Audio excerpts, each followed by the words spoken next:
So here's the thing. Netflix thought they were getting a royal cash cow. Instead, they got Meghan Markle in a chef's hat pretending to be Pamela Anderson. No joke. This is where it all starts to unravel. The streaming giant was banking on With Love, Meghan being this charming, feel-good follow-up to her controversial docuseries. Something different, light, creative.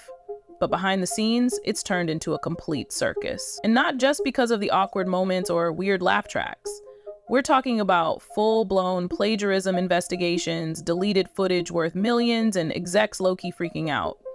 To be fair, it wasn't always this messy. Netflix gave Meghan some space, maybe too much. The idea was to let her have creative control and shape her own brand. They didn't expect her to copy entire lines from another celebrity's cooking show. But that's exactly what happened. Pamela Anderson's Cooking with Love might not be a household obsession, but it had its own loyal fan base. And those fans were the first to notice something was off. Meghan didn't just borrow the vibe, she replicated the look, the lines, and even the way Pamela laughs, like frame-by-frame style mimicry. It took a while before anyone inside Netflix flagged it, but once they started comparing episodes side by side, it was undeniable. Meghan wasn't just inspired by Pamela's aesthetic, she'd literally shown up to set wearing identical outfits. Okay, for now, focus here for a minute. Don't worry, their drama will keep going on. Think a little about yourself too. An Indonesian scientist has uncovered a shocking truth about belly fat, and it has nothing to do with diet or exercise. 95% of people who tried this strange bedtime ritual lost 25 pounds or more. Some even dropped over 50, all while sleeping. No gym, no starving, just one simple step before bed. It sounds crazy, but it's backed by science. Tap the link in the description and see for yourself. Same hats, same color palettes, even matching accessories. Episode 3, Episode 5, Episode 8, all near perfect copies of Pamela's style. And the dialogue? Let's just say someone clearly thought changing a few words was enough to make it original. Spoiler alert, it wasn't. Now here's where it gets worse. Netflix did what any studio would do. They launched a full internal investigation. And once they started digging, it didn't stop at Pamela Anderson. Meghan had also borrowed recipes from Guy Fieri, not adapted, not referenced, straight up copied. Multiple dishes featured on her show had first aired years ago on Guy's various programs, even down to the quirky names and food descriptions. One producer apparently said it felt like watching a Meghan Markle parody of Food Network, with none of the fun. The fallout was immediate. Netflix pulled the plug on all affected scenes, which, by the way, made up a huge chunk of the second season. We're talking episodes 2, 6, and 7, all needing reshoots. And the worst part?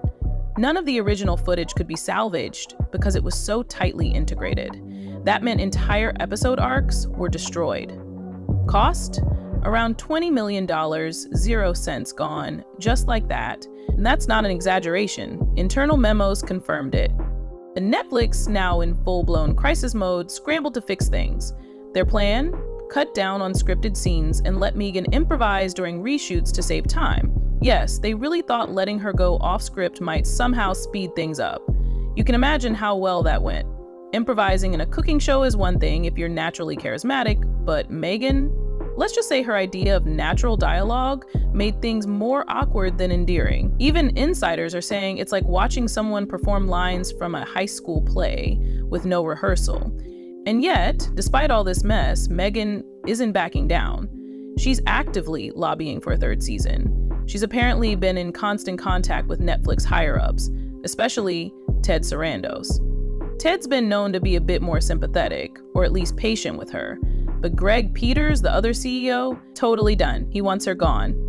Word is, Meghan's been pestering both the board and Ted directly, trying to lock down another contract extension. She wants season 3 greenlit like yesterday. The audacity, right? After losing creative control, tanking a second season, and costing the company tens of millions, she still believes she deserves more? It's giving pure delusion. But what's really fueling the chaos is the internal divide at Netflix. Some execs believe cutting ties is the only option. Others are worried about how that'll look publicly, especially since, like it or not, Meghan still has a solid base of fans, and a very loud one at that. Meanwhile, users are bailing, Netflix is losing subscribers left and right, people are jumping to Prime, HBO Max, and even Peacock just to escape the drama and the price hikes. And a surprising number of complaints have cited one common theme. They're sick of seeing Meghan Markle's face every time they open the app. The home screen is flooded with her image, and the association with failed content is starting to wear people out. This entire thing has become a PR nightmare, a domino effect of bad decisions, worse execution, and a public figure who simply won't quit. What started as a glossy content deal has turned into Netflix's messiest creative scandal in years. And all the while, Meghan is still treating it like a campaign to prove she's a misunderstood visionary. At this point, you've got to ask, how far is Netflix willing to go before they finally pull the plug? And here's the kicker, the clock is ticking. Reshoots have to be done by mid to late July. Post-production, edits, marketing, all of that has to wrap before September if they want any chance of salvaging this thing. 3 months, that's all they've got. And the pressure is mounting fast. Netflix's internal team was practically split into 2 camps. Those who wanted to quietly bury with love Meghan and pretend it never existed, and those who thought they could salvage the show by turning it into a redemption arc for Meghan. The idea was that if she could own up to some of the mistakes and position herself as misunderstood, they might be able to spin the press and save their investment. But that only works if the person in question is willing to play along. And Meghan? She's doubling down instead. Rather than acknowledging the mountain of evidence Netflix unearthed, Meghan's been brushing it off like it's all just a smear campaign. Insiders say she's been telling close contacts that jealous executives are trying to sabotage her work and that she's being targeted because she dares to be bold. The irony is thick, because while she's busy playing victim, the legal team at Netflix has been combing through every episode, frame by frame, making sure they're not liable for intellectual property theft. That's not the kind of stuff they take lightly, not with the Pamela Anderson and Guy Fieri camps, both reportedly aware and not happy. It's not just a couple of scenes either. Some of the recipes that were lifted from Guy Fieri shows weren't even edited or adapted. They were presented with the same ingredients, the same process, and even the same quirky names. One dish, originally titled Fiery Fiesta Nachos, appeared word for word on Meghan's show as Spicy Love Nachos. The script had nearly identical commentary, down to the cheesy one-liners.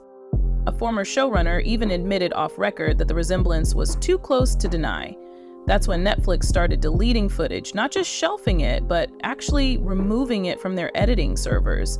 They didn't want a single bit of copied content left in circulation. Producers were instructed to reconstruct scenes from scratch, and actors were brought back under emergency contracts for reshoots. But because of Meghan's involvement and insistence on keeping her creative freedom, the new strategy became this bizarre improvisational approach. Writers were sidelined, directors were told to go with the flow. It was chaos on set. And then came the leaked footage. Yep, some behind-the-scenes clips from those improv sessions found their way online. You can probably guess what they looked like. Long pauses, awkward interactions, Meghan forgetting lines, then rambling about self-love and spirituality while trying to fry an egg. The internet pounced. Memes exploded. Hashtags like Meghan Cooks disaster and Netflix flop fest trended for days. What was supposed to be a quick recovery turned into an even bigger embarrassment. Meanwhile, Netflix's top brass was scrambling to limit the damage. Ted Sarandos, known for being the more laid-back CEO, reportedly tried to mediate the situation. He held several closed-door meetings with Meghan, trying to convince her to follow a more traditional format, even offering her an external consultant to help develop a consistent tone for the remaining episodes. Meghan refused. She wanted her authenticity to shine through, even if that meant the content was unpredictable and borderline incoherent. Greg Peters wasn't having it. He was already skeptical about the partnership from the start, and this entire debacle confirmed his instincts. According to sources inside the boardroom, he's been pushing for the company to cut all future deals with Meghan and let the current contract run its course without renewal. And considering the budget overruns and lost footage, most of the finance department is on his side. But even as her Netflix empire crumbles, Meghan keeps pushing for season 3. She's been calling up producers directly, bypassing protocol, offering to host new pitch meetings herself. She even suggested making the next season more interactive, whatever that means. Something about viewers submitting their own recipes and stories for her to respond to on screen. It sounded like a desperate attempt to stay involved, even as her influence behind the scenes continues to shrink. And here's the catch. Ted hasn't officially shut it down. He's been dodging questions, leaving her pitches unanswered, neither confirming nor denying whether season 3 is even on the table. Some say he's waiting to see if the damage can be contained. Others think he's stalling just to avoid more drama. Either way, the longer the silence, the more chaos brews inside the company.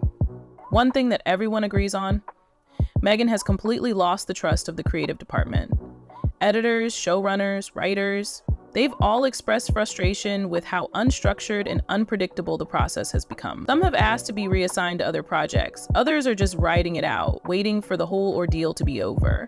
What was once seen as a high-profile, career-boosting assignment has turned into something most creatives want to distance themselves from. And time isn't on anyone's side. With the reshoot schedule packed and editing barely started, the team is on a tight clock to deliver anything, before the fall. But morale is low and the content is shaky. If Netflix manages to pull this off, it'll be nothing short of a miracle. Netflix's marketing team is in crisis mode.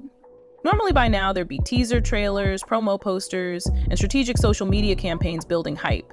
Instead, they're sitting on unfinished episodes and a PR disaster with no clear release date. Internally, they've dubbed this project the Meghan Mess, and nobody wants their name officially tied to it. Some teams are even repurposing ad slots originally reserved for With Love Meghan to promote completely unrelated content just to avoid further backlash.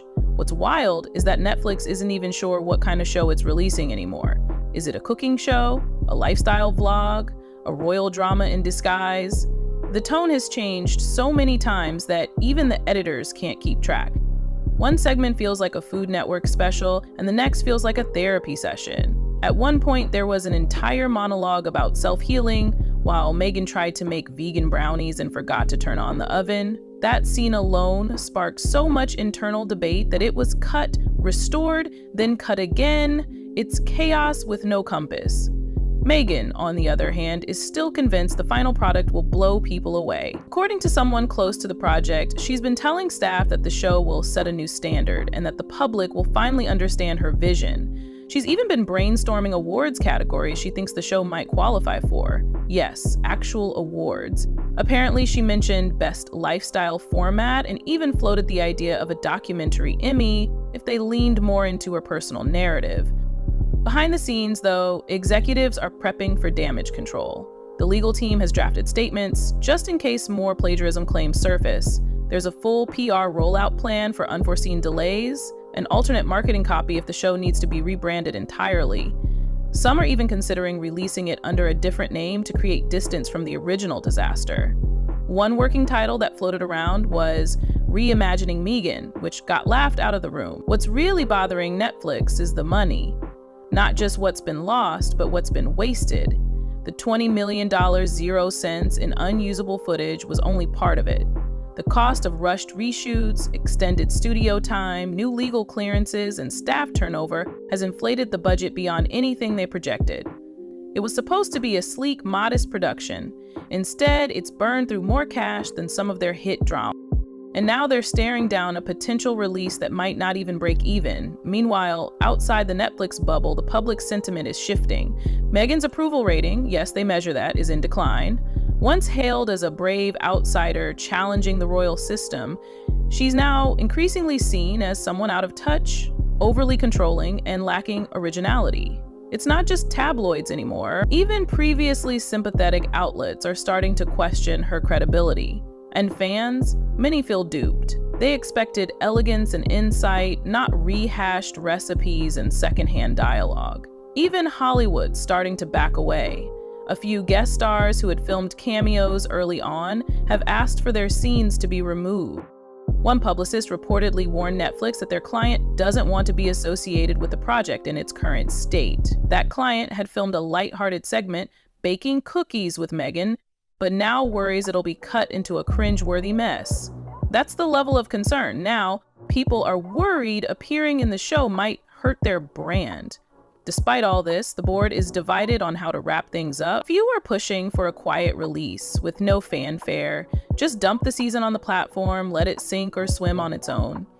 Others argue for at least some minimal promotion, hoping controversy will spark curiosity. There's also discussion about whether to include a disclaimer at the start of each episode to acknowledge the changes and reshoots. That idea is controversial. Meghan would never agree to it, but Netflix might not give her a choice. What's clear is that this project has turned into a cautionary tale. What began as a high-profile partnership with a globally known figure has become one of the most chaotic productions in Netflix's history. No one wants to say it publicly, but behind closed doors, there's one shared feeling: regret. Regret for giving Meghan unchecked creative control, regret for not stepping in sooner, and regret for tying so much of their brand image to someone who simply wasn't ready for this kind of responsibility. Now the clock is ticking. Final edits are due soon. Marketing teams are prepping trailers they're not sure will ever be approved. Executives are watching subscriber numbers more closely than ever, praying this project doesn't trigger another wave of cancellations. And Meghan? She's still pitching new ideas. Some even more bizarre than this one. Where it is, she's thinking of a travel show next. But for now, everyone at Netflix just wants to survive this storm. Release the show, contain the fallout, and move on. Whether with love, Meghan ends up being a quiet footnote or a full-blown pop culture disaster, that's up to the audience now.